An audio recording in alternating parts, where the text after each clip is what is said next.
మా sitting MP Manat కవిత గారు TRS party మేము ఓటమి చవిచూడటం జరిగింది.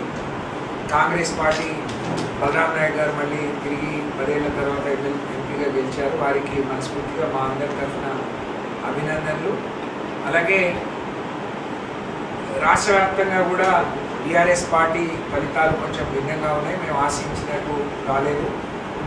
ఫలితాలు ఎట్లా ఉన్నా కవిత గారి పేరు అనౌన్స్ అయిన తర్వాత వారికి మద్దతు తెలుపుతూ పనిచేసిన టీఆర్ఎస్ పార్టీ నాయకులకు, కార్యకర్తలకు, ఓట్లేసి దీవించిన ఓటర్ మహాశయులందరికీ హృదయపూర్వకంగా ధన్యవాదాలు, కృతజ్ఞతలు తెలియజేస్తా ఉన్నాను.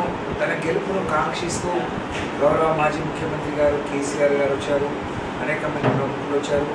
అలాగే రవిచంద్ర గారు కూడా బాధ్యత వహించి పనిచేశారు. వారికి కూడా మేము ధన్యవాదాలు తెలియజేస్తా ఉన్నాం. ప్రజా తీర్పును మేము శిరసా వహిస్తాం, మనస్ఫూర్తిగా గౌరవిస్తాం, స్వాగతిస్తాం. ఈ ఫలితం ఎందుకు ఈ విధంగా వచ్చిందో సమీక్షించుకుంటాం.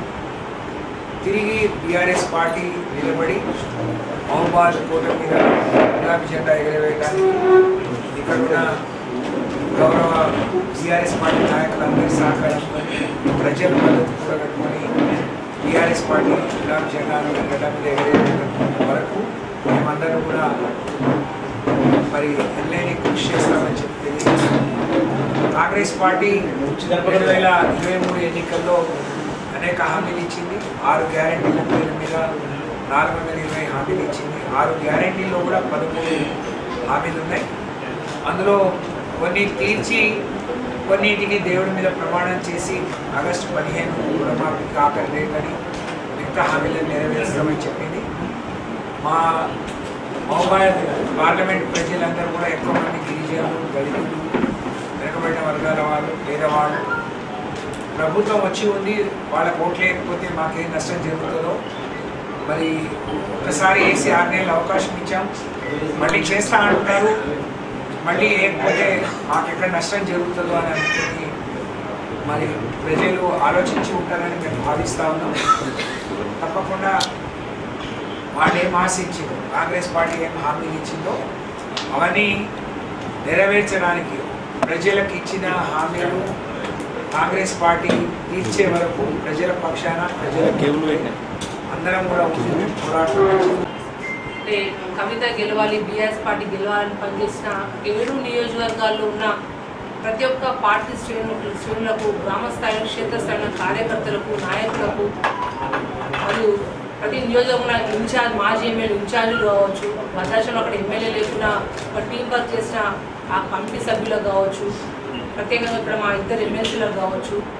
దాంతో ప్రధానంగా వద్దిరాజు రవిచంద్ర గారు తను మాకు ఒక పెద్ద దిక్కై ఎక్కడున్నా ఏ ఇబ్బంది మమ్మల్ని కోఆర్డినేట్, మా అందరి నాయకులు మమ్మల్ని అందరినీ కోఆర్డినేట్ చేసుకుంటూ ఎక్కడ ఇబ్బంది లేకుండా పూర్తి స్థాయిగా వారు కూడా సహకరించినందుకు ప్రత్యేకంగా మీడియా ముఖంగా ఈ 7 నియోజకవర్గాల్లో నేను గెలవాలని పనిచేసిన ప్రతి ఒక్క కార్యకర్తలందరికీ కూడా మనస్ఫూర్తి శిరస్సు నుంచి నమస్కారం తెలియపరుస్తా ఉన్నా.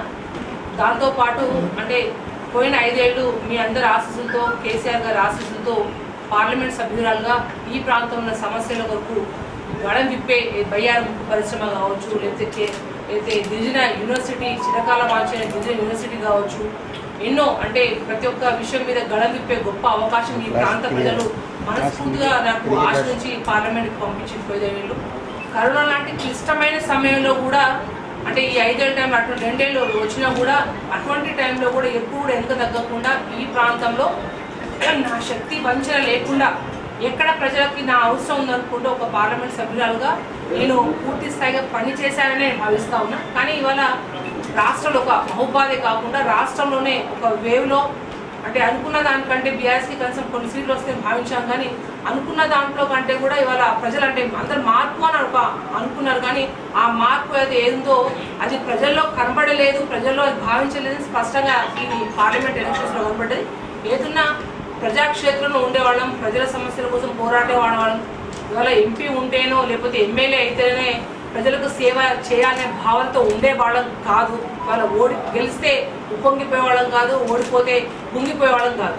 కాబట్టి ఇవాళ నేను పార్లమెంట్ సభ్యురాలుగా లేకపోయినప్పటికీ ఈ జిల్లా పార్టీ అధ్యక్షురాలుగా ఇక్కడ ప్రత్యేకంగా ఒక మహబూబాద్ జిల్లాలోనే కాకుండా పార్లమెంట్ సెగ్మెంట్లో ఉన్న ప్రతి ఒక్కరు కూడా ఎప్పుడు ఏ అక్కర వచ్చినా ఏ ఇబ్బంది అయినా ప్రతి కార్యకర్తకు కూడా ఖచ్చితంగా ఎలక్షన్ ముందు చెప్పా ప్రశ్నించే గొంతుగా నవ్వుతానని దీవించండి అన్న.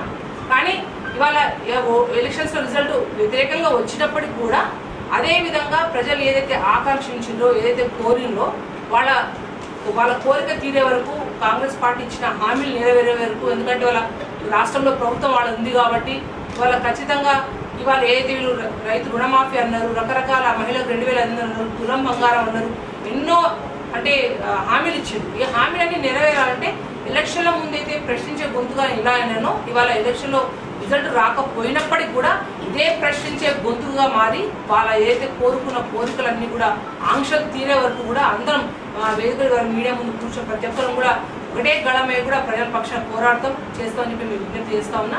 అంతేకాకుండా కుమిపోయేది కార్యకర్తలకు మీడియా ముఖ్యంగా అందరినీ విజ్ఞప్తి చేస్తున్నా.